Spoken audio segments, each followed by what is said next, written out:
Last week, we showed you all that led up to the filming of the first episode of a reality TV show called RV Unplugged. It's a show that Shelby and I are cast on with a chance of winning $25,000. Well, episode 1 aired on Wednesday, and every Wednesday, there's going to be another new episode.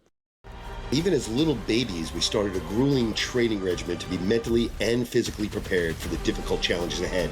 Yeah, that's right. Shelby and I were prepared for episode 1.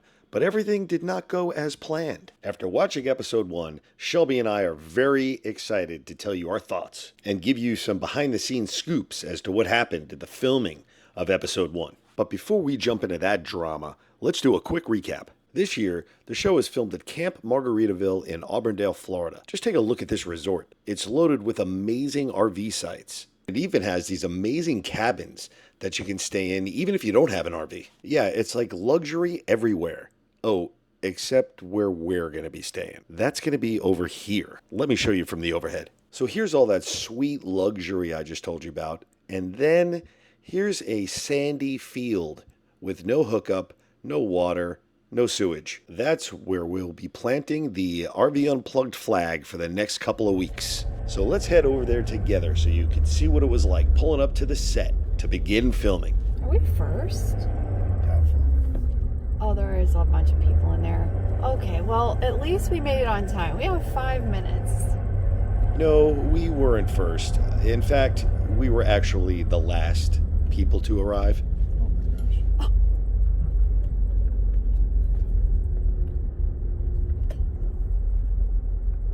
There's the field right there. And there's all the other rigs. Waiting for us? I don't know. Good morning, everyone. We're here on our way to start the battle and win RV Unplugged Season 2. Yeah, we're heading over there from our campsite, and we're supposed to be there at 8, and looks like we're gonna have like 3 or 4 minutes to spare. We're actually going to be like 3 minutes early. So, oh, look at the line in front of us. Oh my goodness, everybody. The game is on. The game is on. Well, the game was on, and the filming took place, and episode 1 finally aired last week. So now Shelby and I are very excited to share with you some of our thoughts and some of the behind-the-scenes ideas of what took place on that fateful day when we filmed the first episode. Hey everyone, welcome to the Bimble Effect. We're Jack and Shelby, and this week we are going to be commenting on the very first episode of RV Unplugged, a reality show that we were on where the first episode just aired. So if you haven't seen that episode, go back to RV Unplugged channel on YouTube and you can watch that whole episode. We're going to make some comments on the different things that happened, some of the action, controversy. Controversy. Was there controversy? You know, there's always controversy. to be determined. Controversy is what you make of it. That's the way we feel.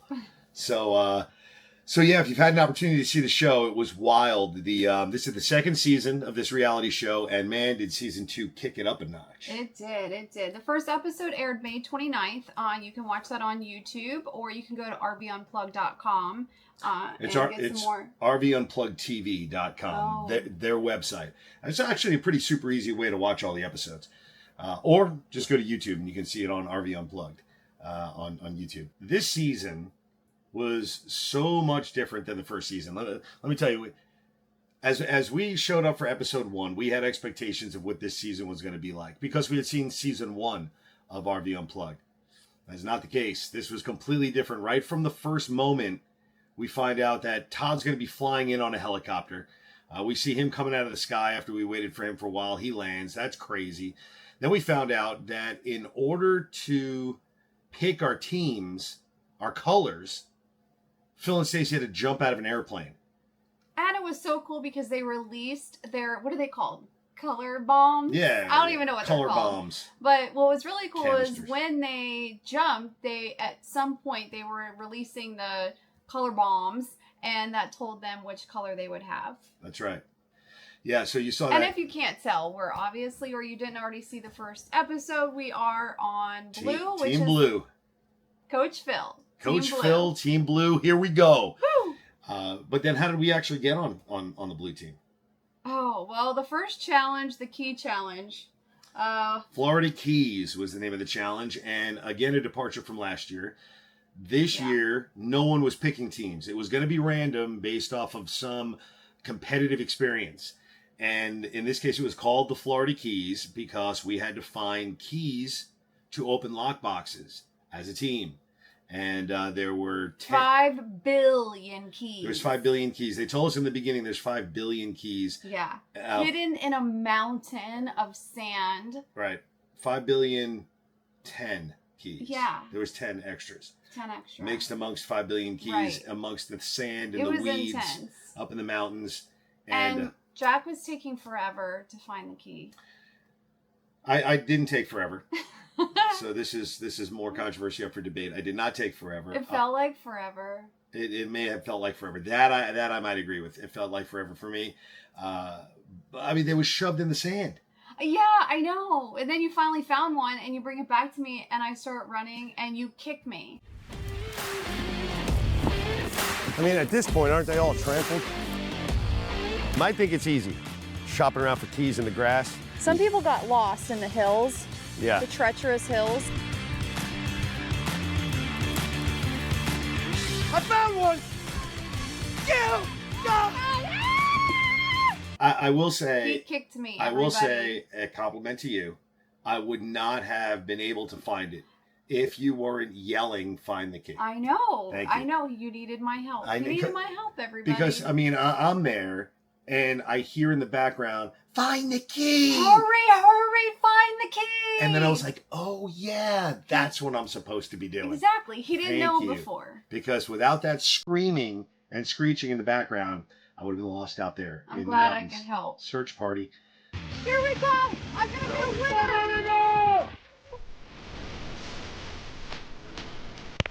Oh, okay. All right, let's do what we got.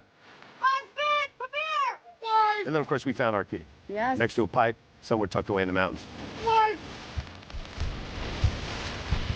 And then we found out what? Yeah. All right, open it up. What do we got? Team Blue. Excited that we are on the amazing Coach Phil's team, Team Blue.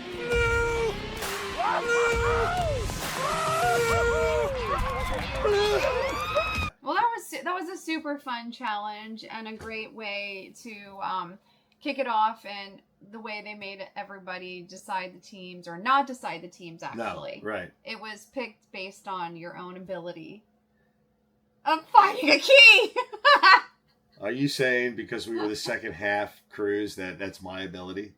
Well, I don't think you should get a job finding keys up in the mountains in sand. In the hills. Oh, then I gotta have to revamp my resume. Yeah, you need to. Gosh darn it! Who knew? You need to get a metal detector. Probably would have helped you. Yeah, that would have been cool. Imagine I just happened to be carrying a metal detector in my pants. I mean, what are you talking about?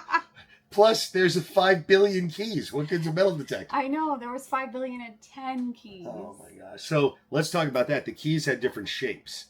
I did not know that. There was 5 billion keys with one, like house keys, with a particular shape. And then there were the type of keys that would actually open up these locks. Didn't know that. So, there I am back and forth grabbing. How did we decide I would look for the keys? I have no idea. Why? I don't know why I agreed to that. I'm running back and forth, sweating. Probably because I didn't want to fall down the 500-foot mountain of sandhill. That cliff was on the other side. Oh. You would not have seen that unless you went possibly beyond the boundaries. It was treacherous. Well, I was up there. I know. It was touch and go for a while. I thought we almost lost someone up there. Well, One at of the girl least, campers. at least we weren't last, and we accomplished the goal. Right. We would have accomplished the goal even if we came in last. Not in my mind. I don't like being last. All right. Well, in that case. So let's talk about this. So first of all, we found out we're on Team Blue. Woohoo! Pretty excited. Yeah. Because, here's what happened beforehand at the production meetings. We start to befriend folks, and we talk to people and, kind of figure out who would be fun to be on their team. And some folks came later so we didn't have an opportunity to befriend them as quickly. So when I saw who was on Team Blue, many of whom we had already befriended, and we had been to the charity event and the Tampa RV show together, and I was so excited I did a little skippity-doo. Skippity doo dah, skippity. That was me hustling over when I found out we were on Team Blue. And we were the last couple on Team Blue. Yeah, we were. We were the last couple, like there was 4 boxes left. And only one of them was Team Blue. That is true. Yeah. But let's talk about Team Blue for a second. Were we happy and excited? Yes. Yes. However, there's another side to this. Happy and excited, but look at this team. Yeah. I mean, we've got Kevin, we got ex-military, more than 20 years in the Navy. Well, and his arms are like the size of a tree. Tree trunks. We got a cancer survivor. We've got who's badass. A retired deputy chief from the Atlanta Police Department Crimes Division. Who has the most amazing storytelling voice. Right, but I mean, if that's not intimidating. We've got a couple on our team who survived a vicious storm that completely destroyed their entire RV. Oh yeah, the bandits. That was crazy. I mean, we've got retired SWAT medic. Oh, yes. One of our partners Aaron is like a champion of everything. The guy's crazy. He's a badass. I was a firefighter, got bored, decided to be I a cop, know. got bored, joined SWAT, got bored. I mean, what? I mean, he's on our team. Exactly. Well, I mean, one of our teammates has 4 legs. I mean, I know. What the heck? Got 4 legs. That's such an advantage. And then there's us. Oh.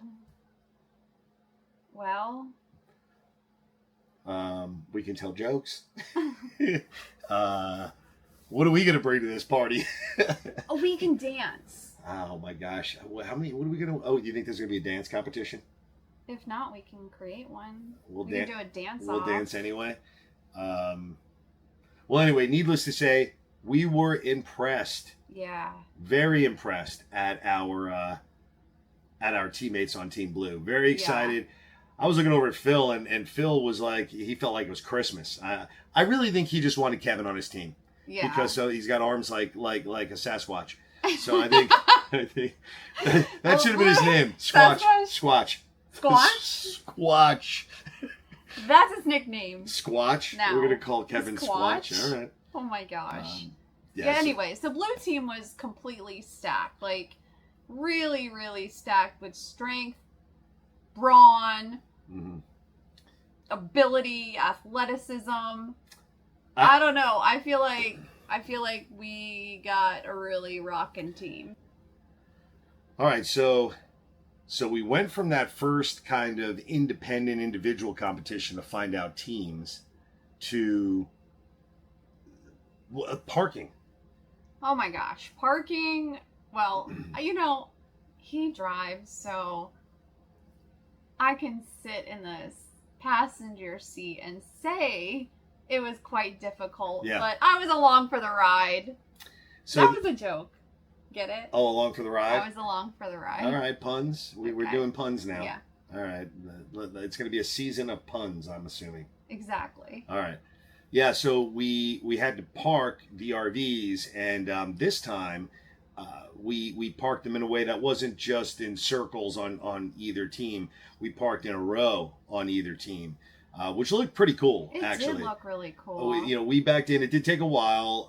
It was very soft in certain areas because of the sand that we were pulling into. It was a Florida-type beachy sand, and it hadn't been packed down. So we got pretty lucky. We were a little bit off, and everybody said, but that took hours for all 10 rigs to kind of get in line.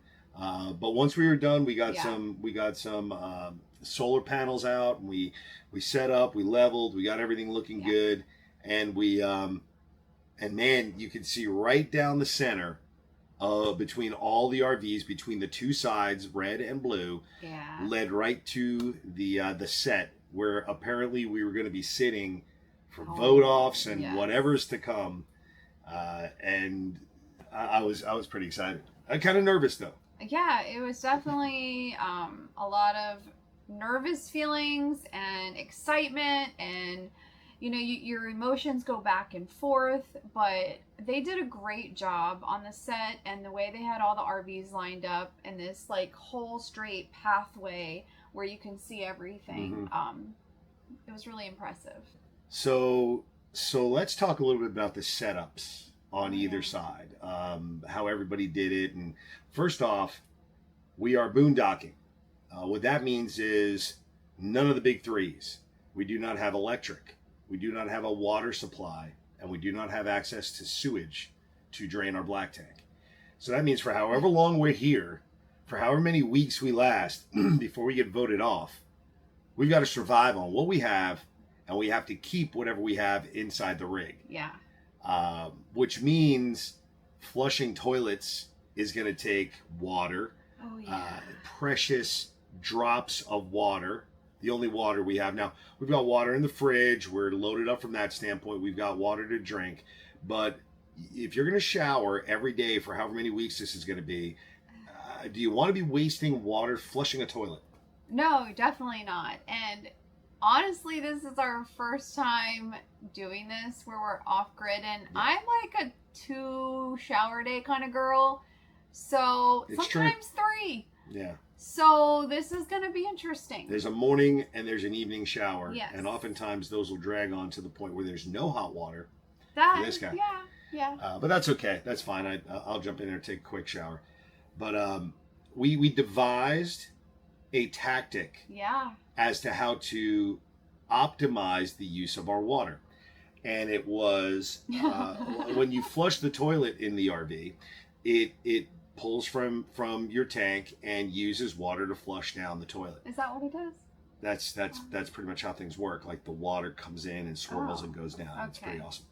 And what we thought was, why not capture the shower water and then we can pour that in the toilet, and then we can just use that water to flush. It's soapy.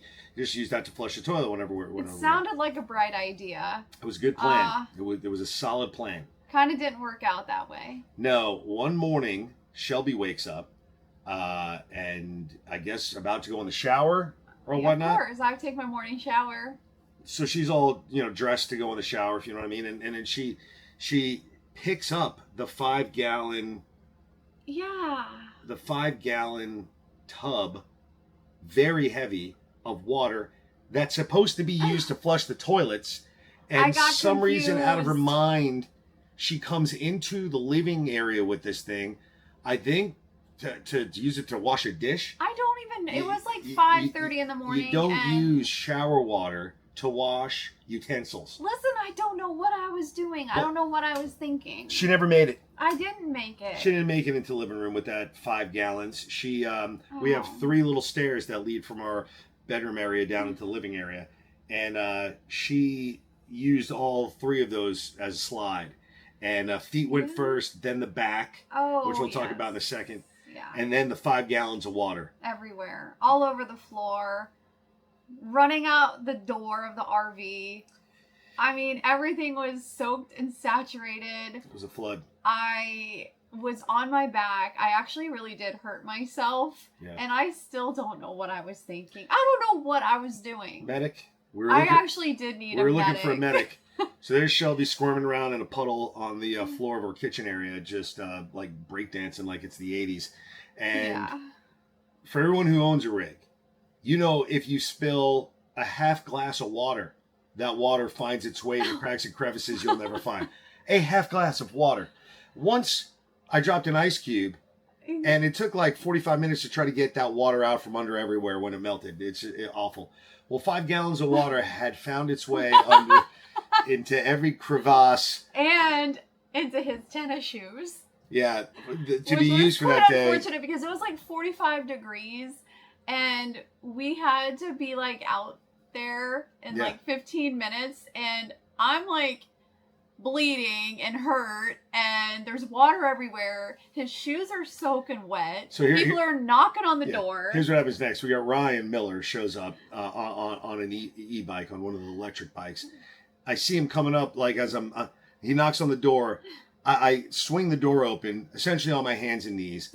I'm trying to mop up all this water. I've got the wettest tennis shoes with a hair dryer in the shoe, trying to dry it out. I'm not dressed yet, and my hair is all in. And then I look out to Ryan, and he's like, "Oh, what is going on in there?" It was a disaster. So I gave him the skinny, tried not to seem too irritated about the consequences. I told him what happened, and Ryan's a nice, kind man, kind friend, and so kind. And he left. He Yes. didn't continue to press. He left quickly. And I was like, that Yeah. was super nice. I thought Yeah. until I realized he went to go get the camera crew. Yeah. Not what I expected, No. Brian. So now there's more banging at the door. So there's more banging at the door, and I've got Tony there with a clipboard and a series of questions to ask about this unfortunate incident that occurred. I'm still on the floor. How did he move so quick? I have no idea. It was about 47 seconds, Right. and next thing you know, I've got Right. a camera crew. They also were kind and did realize that since there was a shower taking place, and since I'm on my hands and knees in my underwear trying to clean this up, it was probably not the best moment to drag a film crew in this place, slipping and sliding like it's a... Oh my goodness. So yeah, that happened. That's how it all started. That was day one. Yeah. I told you guys in a prior video, we're going to need your help here. Yes. I could tell that we're probably the underdogs. Yeah. If you could tell by my description of our teammates, and then the very first action we take is to splash 5 gallons of water throughout the RV and slip around in it and hurt ourselves. It's not promising. It's not promising. No, so I don't know what I was thinking, but you know what? We had to suck it up, Buttercup, and get out there and get ready to compete. okay. So now that happened, and we realized maybe using the whole water system thing isn't going to work. Right. What was your solution? Shelby always has a great solution. What was your solution for the bathroom situation? Oh, okay. So I came prepared, and I came with it's called a bougie bathroom.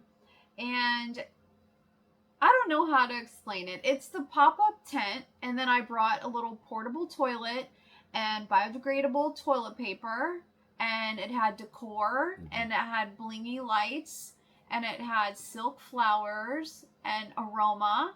Yeah. Well, let's just take a look at it. I took a little video footage of it. I want to show you. So take a look. Here's a quick, what do they call it? One of those cribs. Snippet. Here's a quick cribs tour. Oh yeah. Of Shelby's bougie bathroom. Hello, and welcome to my bougie bathroom. This is a custom-built bathroom just for RV Unplugged. It's when you have to pee and poo outside, and you don't want to go in your rig when you're unplugged. Please, come in and enjoy. Let's check this out. It's got a beautiful sign. Inside, you'll see my bamboo floor. We have an amazing cooler filled with champagne, beer, water, whatever you prefer. Because you need that in the bathroom. Definitely. We have our poopery and our smell good from Yankee Candle for when you need a good smell. Sometimes it falls. We also have our Cleanse antibacterial hand wipes. Of course, our silk plants. We have our garbage can, our Clorox wipes, our lovely toilet with biohazard bags, and of course the blingy lights for when you have to go at night and you need a little light. Not to mention, to save the planet, we have the softest toilet paper on the planet. It is plant-based. And this is where it is. That's cool. Welcome to the Unplugged outside RV Bougie bathroom.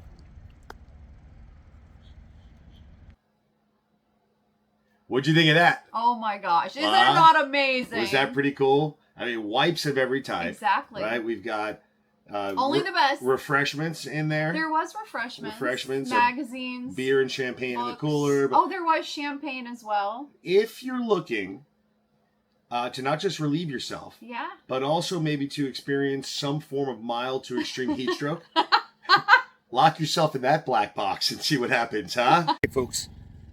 So I'm out here in Shelby's bathroom. Well, it's actually, we're calling it Shelby's bathroom, but I think everyone knows it's my bathroom. She sent me out here to do my business. Now, I'm not doing my business right now, but I had to report back to my friends out there. This is a hot box. Now, I've seen movies where they put someone out there in isolation in a hot box. They have nowhere else to go. They go in the hot box. They do their business in the hot box. They sweat in the hot box. Shelby's calling this bougie because it's got lights and a beautiful flower. It's torture out here. It's hot, it's smoking hot. All right, well, I got to get to my business before I pass out. Get it done, but all right, pray for me. Love y'all. Huh? I mean, what could be better than the smell other than some type of dehydration and heat stroke all at one time. That was great. But yeah, I mean, there it is. There's the bougie bathroom for our use as we proceed through these competitive days. You got to come prepared. You just never know. You never know what you're going to need. And that was wild. So after all that, after we were all set up, all 10 rigs set up, we realized we were probably going to have a place to congregate. Yeah. Maybe as a group of 20, or maybe just individually as teams. And there was some chatter about what that could look like. And then Todd brought us all together, sat us in the seats on the set, and in front of that Alliance RV on the side patio. That was cool. That was very cool. He looked like the king presiding over his people. Yes, he did. And he gave us the skinny that we're going to have our first team competition. Yes. And the team competition would be to on our own build those areas where we were going to be able to chill out. Yeah, the chill out zone. They were called the Big Beard Battery tents. Yeah. Where each team, red or blue, would be able to congregate and talk, or maybe we would mix and mingle. But then maybe some people would feel that was covert operations trying to listen to strategy and whatnot. That is true. I love this game. It's know. Gonna be chaos. There were people that tried to listen to some secrets. They would just come on over and try to hide to see if they could hear your strategy. That happened a little bit later in the night, so there it is. There's our team. There's our team competition. Yeah. Was to build tents. And the solar, and the cooler, and everything that went into it. You know, I thought we were all gonna. It was called the chill zone or whatever. I thought it was gonna be kind of this particular first competition, since it was just the first, would be kind of relaxed. It was intense. It was very intense. Intense. Intense again? Like tense. Oh, intense! Oh, there you go. He got one. Did you not say this was going to be the season of puns? I did, but you know what? Prepare for the season of puns. Intense. I didn't get that one. All right, I like it. I actually do like that one. So what'd you think of that competition? Me? Who else am I talking to? Who else? Well, because sometimes you look up to the sky and I never know who you're talking to. And I say to you, who are you talking to? Oh, my gosh. Is that not true? We've been talking for too long here. What's going on? Okay, so what do you mean, who am I asking? Oh, because you do that. Like, I'm right here. Okay. Okay. I actually thought the challenge was super cool. It actually was pretty intense because there was a lot of running back and forth. We had to unbox everything. We had to make sure everything was perfect and feng shui. Yeah. I think our team did a really good job. I was impressed that throwing people together on the first day. It was later in the day, after a lot of exertion and waiting in the parking and finding the keys and making teams and all that excitement, all that adrenaline over and over again. Here we are later in the day, thrown together as a team. You're in a competition that's timed, go.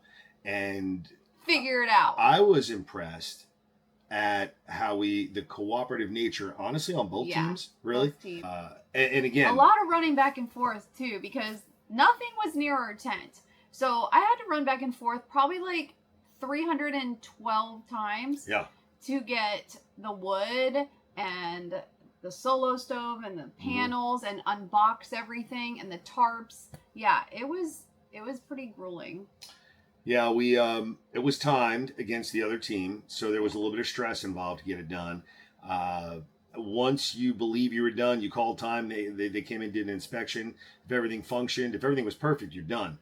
That wasn't the case. No. Well, the sides of the tent proved to be a bit of an issue. Yeah. It was like trying to put a sock on with no hands. Like I've ever tried to do that. I think they make a tool for that. What tool? Is there a tool to put your sock on with it's no an electric sock. Put her on her. Wow. Someone's making millions.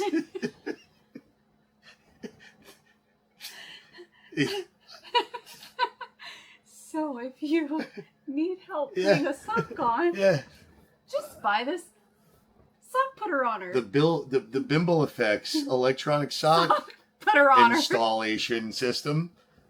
No hands. Look, Mom. It could be ran by Big Beer batteries. That's true. That would be a coup for them, wouldn't it? Add this to your product ensemble. And Jack and Shelby. Todd, we have a new product for you. And Jack and Shelby's The Bimble Effect sock installation system for those that refuse to touch socks with their bare hands. I mean, where'd that come from? That sounds like a pretty good invention. So back to the tent. Yeah, back to the tent. So once we had the tent set up and we lost, we got brought back up to the stage. Yeah. Got back up to sit in front of Todd, each team, red and blue. And I couldn't believe that already someone's going home. I know, it was pretty intense, and it was hard too, because the red team also won the Camp Margaritaville drink mixologist that came out. That's what they got. Yeah, they're all over there happy, getting drinks, and because they won, well-deserved win. I wasn't sure how this was all going to go down, right? I wasn't sure that since they got the margaritas and they're learning from the mixologist from Camp Margaritaville, Auburndale, how to mix margaritas and everything, and we're all sitting over there in our blue tent. We had no idea. So it's like one of those things, you don't know if you should start talking to your teammates about strategy or your partner. You don't know if someone's getting voted off. You don't know what's coming. So it was a bit nerve-wracking. So Kevin goes up and has to select a scroll. A stroll. You can stroll. This is the Bimble Effect. Yeah, we stroll, so. Casual stroll. There, yeah. No, he had to select a scroll, and with it, the fate of the blue team.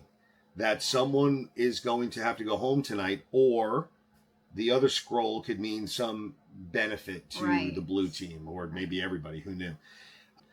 But anyway, that was a joy that we were saved in the end, and we didn't have to worry about sending anyone home. Yeah, that was awesome.